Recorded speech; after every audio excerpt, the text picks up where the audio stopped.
Hello friends, स्वागत है आप सभी का हमारे यूट्यूब चैनल संस्कृत क्लास में। आज का जो हमारा वीडियो है वो क्लास फर्स्ट ईयर के हिंदी पाठ्य पुस्तक में संकलित संस्कृत खंड का पहला अध्याय वंदना है, जिसमें ईश्वर से प्रार्थना की गई है, उनसे वरदान मांगने के बारे में बताया गया है। तो आइए शुरू करते हैं ये वीडियो। विश्वानि देव सवितुर दुरितानि परासु यद भद्रम तन्न आसु। विश्वानि देव सवितुर दुरितानि परासु यद भद्रम तन आसु। विश्वानि मतलब होता है संपूर्ण। क्या होता है? संपूर्ण। देव मतलब देव, ईश्वर। दुरितानि मतलब होता है पाप, और परासु मतलब होता है दूर कीजिए। तो इसमें भगवान से प्रार्थना की जा रही है कि हे सूर्यदेव, हमारे समस्त पापों का नाश कीजिए। हमारे समस्त पापों का मतलब हमारे अंदर जो दुर्गुण हैं उनका क्या कीजिए? नाश कीजिए। यद भद्रम तन परासु। यद मतलब जो, भद्रम मतलब कल्याणकारी हो, आशु मतलब प्रदान कीजिए।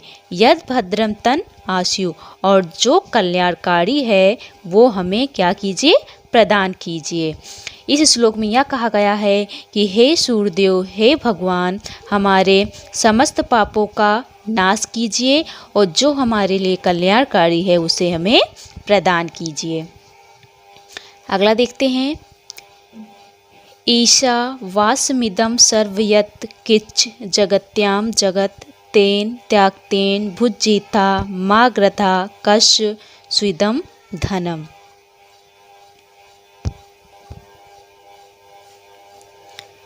ईश्वर वासमिदम मतलब होता है ईश्वर में जो व्याप्त है। जगत्याम, जगत, जगत मतलब संसार होता है। तेन, तेन मतलब होता है इस कारण से। त्यागतेन मतलब त्याग पूर्वक।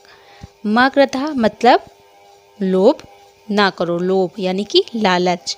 बुझिता मतलब भोग करो। कष्ट सिदम मतलब किसका है। धन मतलब धन।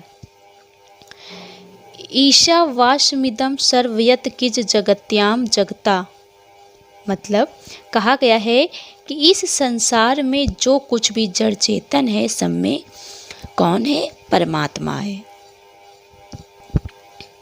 इस संसार में जो कुछ भी है सब में ईश्वर है, मतलब ईश्वर का वास है।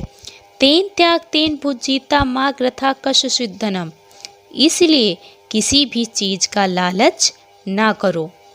अर्थात किसी चीज का भी हमें लालच नहीं करना चाहिए। लोभ अर्थात लालच नहीं करना चाहिए। कश सिद्धनम, क्योंकि यह धन किसका है। कहने का तात्पर्य है कि इस संसार में जो कुछ भी है, क्या है? इस संसार में जो कुछ भी जड़ चेतन जो कुछ में है सब में ईश्वर का वास है। ये धन किसका है? क्योंकि कहते हैं धन आता है और चला जाता है, इसीलिए हमें किसी भी चीज का लालच नहीं करना चाहिए। अगला है सा नौ वतु सा नौ भुनक्तु सह वीर करवा वहे तेजस्वी नौ धीत मस्तु माँ विदुषा वहे। सा मतलब साथ साथ, नवति मतलब हम दोनों।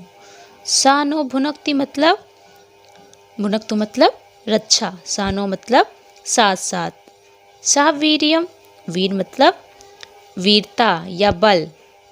करवा मतलब प्राप्त करें। इस श्लोक में कहा गया है कि हे भगवान, हम दोनों, अर्थात यहाँ पर हम गुरु और शिष्य से ले लेते हैं, जैसे कि हे भगवान, हम दोनों अर्थात गुरु और शिष्य की का साथ साथ क्या करें? रक्षा करें। सा वीर करवा वहे, और साथ साथ क्या करें? पालन करें। साथ साथ रक्षा करें, साथ साथ पालन करें। और सहवीर करवाए, और हम दोनों को साथ साथ बल अर्थात पुरुषार्थ भी प्राप्त करें। तेजस्वी नवधीत मस्तु माँ विदुषा वहे।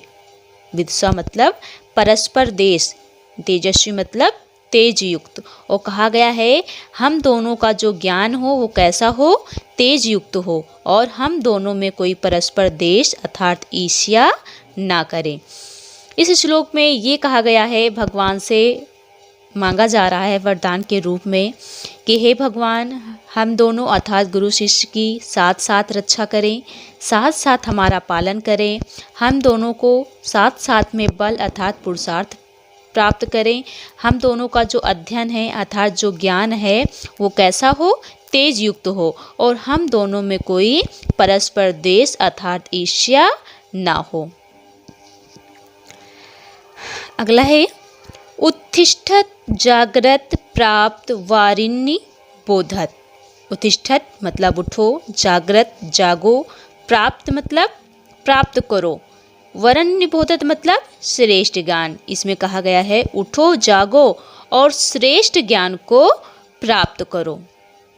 मतलब इसमें मानव को संबोधित करते हुए गया है, कहा गया है कि तुम उठो अर्थात आलस को त्याग कर सावधान होकर अपने कर्म को करने में लग जाओ, और जो उचित और अनुचित अर्थात क्या सही है क्या गलत है उसका ध्यान रखते हुए अपने कर्म के प्रति जागृत हो जाओ, और जीवन में श्रेष्ठ व उच्च कूट के लक्ष्यों को प्राप्त करने के लिए प्रयास करो, तथा यदि कोई संख्या या भ्रम उत्पन्न होता है तो उसे अपने से श्रेष्ठ करने के लिए प्रयास करो। क्या गलत है क्या सही है इसका ध्यान रखो, अधिक से अधिक ज्ञान प्राप्त करने का प्रयास करो, इससे तुम्हारे जीवन में सार्थकता इसी तरह से क्या होगी, निहित होगी। अगला ये देखते हैं, यतो यथा समीहसे ततो नो अभयम कुरु सन्या कुरु प्रजाभ्यो अभयम न पशुभ्या।